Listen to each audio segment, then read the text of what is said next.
जनता जब इस समय देखिए मैं आ गया हूँ कांग्रेस कार्यालय और यहाँ पर अलग अलग स्टूडेंट यहाँ पे आए हैं राहुल गांधी से मिलने के लिए, अपना प्रॉब्लम को सोल्व करवाने के लिए कि राहुल गांधी हमारे साथ खड़े हैं या नहीं।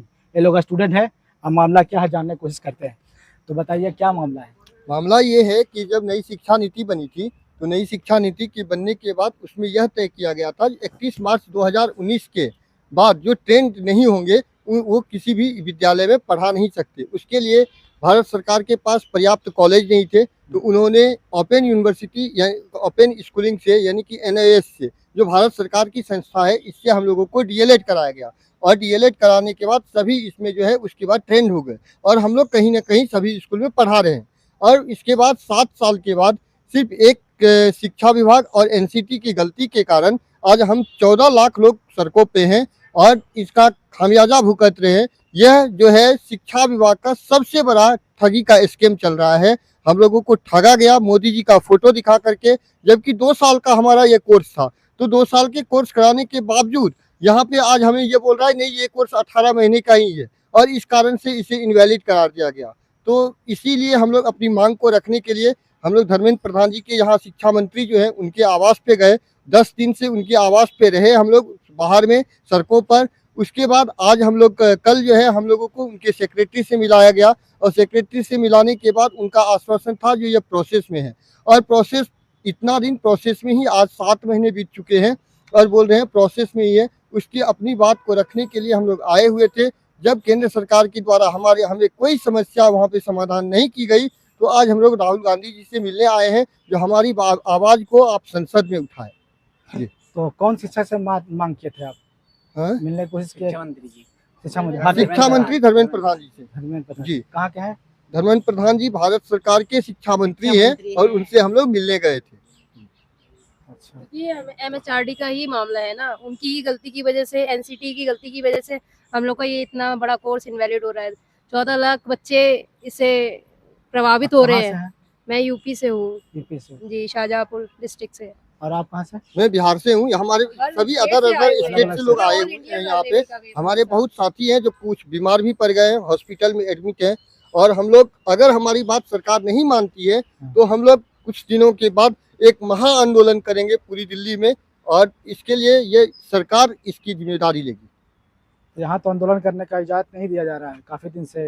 यहाँ पे नहीं दिया जा रहा तो आप छात्रों की आवाज को रोक देंगे? मंत्र पे बंद है 3-4 छात्रों को आप आवाज को रोक देंगे? जो हमारे साथ ठगी की गई इसका जवाब कौन देगा? यहाँ की भारत सरकार नहीं देगी, प्रधानमंत्री जी नहीं देंगे, शिक्षा मंत्री नहीं देंगे, तो हमारी आवाज को हमारी जो है यहाँ पे हमें उत्तर कौन देगा जो हमारे साथ ठगी क्यों की? आवाज बुलंद करने के लिए राहुल गांधी से मिलना है। जी, आज हम लोग राहुल गांधी की जन्मदिन थी, पार्लियामेंट में हमारी आवाज उठाए। हाँ, हम लोगों के पास कोई उपहार देने के लिए उनके पास कोई हम लोगों के पास नहीं थी, लेकिन आज उपहार के स्वरूप हम लोग उनसे कुछ लेने आए हैं जो हम लोग की आवाज को संसद में जरूर उठाए। और मुलाकात हुआ आपको राहुल जी से? जी, राहुल गांधी जी से तो मुलाकात नहीं हुई, लेकिन उनके कई पार्टी के उनके कई बड़े नेताओं से हमारी मुलाकात हो चुकी है और उनके द्वारा आश्वासन दिया गया कि आगे में जो सत्र चलेगी संसद का सत्र, उसमें यह आवाज जरूर उठाया जाएगा। तो राहुल गांधी साहब मिल क्यों नहीं पाए? राहुल गांधी जी जब हम लोग आए तो राहुल गांधी यहाँ पे उपस्थित नहीं थे, उससे पहले वो निकल चुके थे, लेकिन उनके फोन पे बात हुई तो उन्होंने हमें मिलने का आश्वासन दिया। जैसे ही समय उन्हें मिलेगा हम लोग से। आप कहाँ से? हम बिहार से हैं। बिहार से? विवेकानंद। तो आपका यही मैटर है? हाँ सर, हम भी उसी में से हैं। हम 2017 में ये कोर्स लॉन्च किया गया था, 19 तक कंप्लीट किया गया। उसके बाद बहुत मेहनत करने के बाद सीटेट वगैरह सारा डिग्री जब मेरे पास आ गई तो 7 साल के बाद ये कोर्स को अनवैलिड कर दिया गया है। कुछ गलती के कारण सरकार की सुप्रीम कोर्ट ने इन्हें अमान्य घोषित किया गया है। हम चाह रहे हैं कि इसे संसद के थ्रू, लोकसभा के थ्रू इन्हें फिर से वैलिड किया जाए। जैसे नीट का परीक्षा क्या स्कैम हुआ, उसी तरीके से ये भी जैसा लग रहा है। जिस तरह से नीट में स्कैम हुआ है, धांधली हुई है, पेपर लीक हुआ है, उसी तरह से वो तो अलग मैटर था कि उसमें पेपर लीक का कंडीशन था, लेकिन यहाँ पर तो सीधे सीधे हम लोगों के साथ ठगी का है। हम लोगों को एक सुनहरा सपना दिखा करके कि आप जो है सरकारी टीचर बन सकते हैं, कहीं भी पूरे भारत में बन सकते हैं। उसके बाद अचानक से 7 साल के बाद ये कह दिया जाए कि आपने जो कोर्स किया है वो लीगल है नहीं है, वो इनवैलिड हो गया है। तो ये तो हम लोग के साथ सरासर ठगी है। 14.5 लाख स्टूडेंट के साथ साथ मोदी सरकार ने ये ठगी ये तो किया है। सभी के साथ हो रहा है स्कैम, कभी पेपर लीक, कभी अलग अलग पेपर तो लीक ही हो रहा है। एजुकेशन में बहुत सारा ठगी हो हुआ रहा है, लेकिन इतना बड़ा स्कैम जो है पूरे भारत में एजुकेशन के नाम पर इतना बड़ा स्कैम नहीं हुआ है। अभी नीट वाला भी लोग चौंके हुए हैं, नीट वाला भी लोग, नीट वाले में तो वही तो कहना है कि नीट वाले में जो है शिक्षा मंत्री माननीय धर्मेंद्र प्रधान जी ने तुरंत संज्ञान लिया और उन लोगों से बात की, जबकि उनकी संख्या ठीक थी, लेकिन वो तुरंत उस पर संज्ञान ले लिए। लेकिन हमारी भी संख्या लगभग 14 लाख के करीब में है, उन्होंने हमारी बातों को सुनने से मना कर दिया। इवन यहाँ तक हुआ 10 दिन से हम लोग यहाँ दिल्ली में है। संज्ञान पहले कहाँ ले, तो सुप्रीम कोर्ट में गया मामला, तब वो सुप्रीम NTA ने कोर्ट बोला। में गया हुआ है मामला। सुप्रीम कोर्ट ने ये सीधे सीधे ये बताया कि अगर NCTE और MHRD चाहेगी तो इस केस को 1 दिन में क्लियर कर देगी। तो आप लोग हाई कोर्ट या सुप्रीम कोर्ट में अपना याचिका सुप्रीम लगाए? कोर्ट में भी चल रहा है हम लोग का, लेकिन वहां से भी बात वही कि सुप्रीम कोर्ट ने सीधे सीधे ये बात बताया कि NCTE और MHRD हम लोग को कोई भी एक ऐसा डॉक्यूमेंट्स दे दे जिसमें कि ये लिखा हो कि ये 2 साल के इक्विवेलेंट, लेकिन वही नहीं दे रही है NCTE। वो चाहे आप कहाँ से? MP से शुभम दीवान MP मध्य प्रदेश। जी। तो आप भी का नाम क्या है? जी शुभम दीवान नाम सर मेरा। शुभम दीवान। मैंने भी मोदी जी की फ़ोटो देख के इस कोर्स को किया था कि हम कुछ रोज़गार पा पाएंगे, कुछ रेगुलर जॉब कर पाएंगे। पर इसको बात करने के बाद एग्ज़ाम निकालेंगे, MP टेट पास हूँ मैं, CTET पास हूँ, पर अब एग्ज़ाम देने नहीं मिल रहा हमको। 7 साल बाद हमसे कहा जा रहा कि आपकी डिग्री इनवैलिड है। पहले हमसे सब बातें की गई।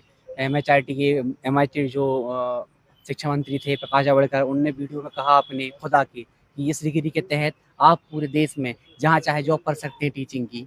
इनके जो अधिकारी थे जिनने कराया था मेन, उनने भी कहा। इसकी वीडियो और साक्ष्य हमारे पास हैं। सर पोस्टर में भी तो हुआ है, देखिए सब कुछ तो आप इस समय जो लोकसभा चुनाव में किस चीज पे आपने वोटिंग किया? रोजगार पे सर।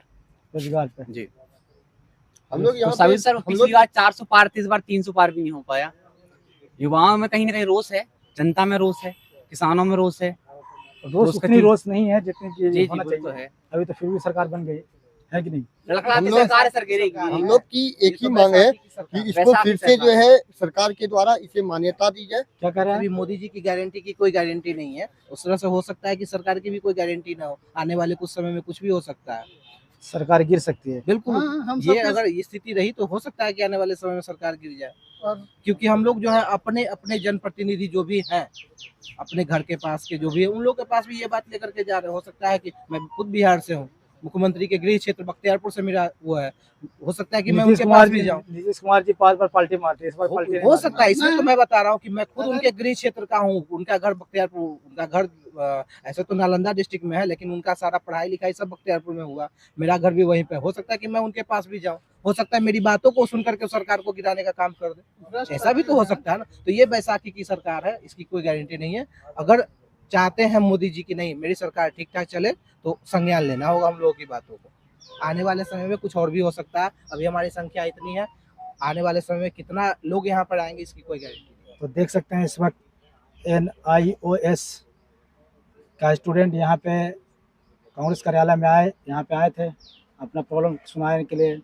कांग्रेस के जो नेता है इन्हें आश्वासन दिए हैं कि हम मामला संसद भवन में उठाएंगे आपका, और देखना होगा राहुल गांधी इस मामला को उठा पाते हैं या नहीं, क्योंकि अलग अलग पार्टियों सिर्फ अपना फ़ायदा सोचती है, और स्टूडेंट चाहे कुछ भी हो, पेपर लीक हो, कुछ भी हो, वो सुनने नहीं चाहती है, सिर्फ इस्तेमाल करना जानती है। तो देखते हैं राहुल गांधी इनका मुद्दा उठा पाते हैं कि नहीं। आज लोग बोल रहे हैं कि आगे अगर हमारा मुद्दा नहीं उठाएगा तो जंतर मंतर पे हम धरना प्रदर्शन वाला करेंगे। और अलग अलग स्टेट के लोग यहाँ पे आए हैं स्टूडेंट, और ख़ास करके भारत में स्टूडेंट अभी बहुत परेशानी चल रहा है। नीट का मामला हो, पिछले 2014 के बाद 70-71 पेपर लीक हो चुका है, युवाओं के साथ खेला जा रहा है। यहाँ तक नीट का एग्ज़ाम जो अभी हुआ मामला स्कैम, उसमें भी अभी कुछ निष्कर्ष नहीं निकला है। सिर्फ 1500 बच्चे को बोल रहा है री एग्ज़ाम दिलाएंगे, लेकिन जो स्कैम तो पूरा हुआ है, तो पूरा ही पेपर एग्ज़ाम को ख़त्म करना चाहिए था, लेकिन ऐसा हुआ नहीं है। और जो NTA है वो तो मानने को तैयार नहीं है कि पेपर लीक हुआ है। तो देख सकते हैं अभी बिल्कुल युवाओं में आक्रोश चल रहा है, यहाँ से लेके यूपी तक, दिल्ली से लेके यूपी तक, और परेशान है। और देखना होगा कैसे मामला चलती है। और बहुत हम तो कह रहे हैं कि सही सरकार चल ही नहीं रह पा रही है इस समय, और युवाओं एकदम बेरोजगार घूम रहा है। तो ऐसे ही वीडियो बनाने के चैनल को सब्सक्राइब करें। और शेयर जरूर करें। तब तक के लिए जय हिंद, जय भीम, जय संविधान।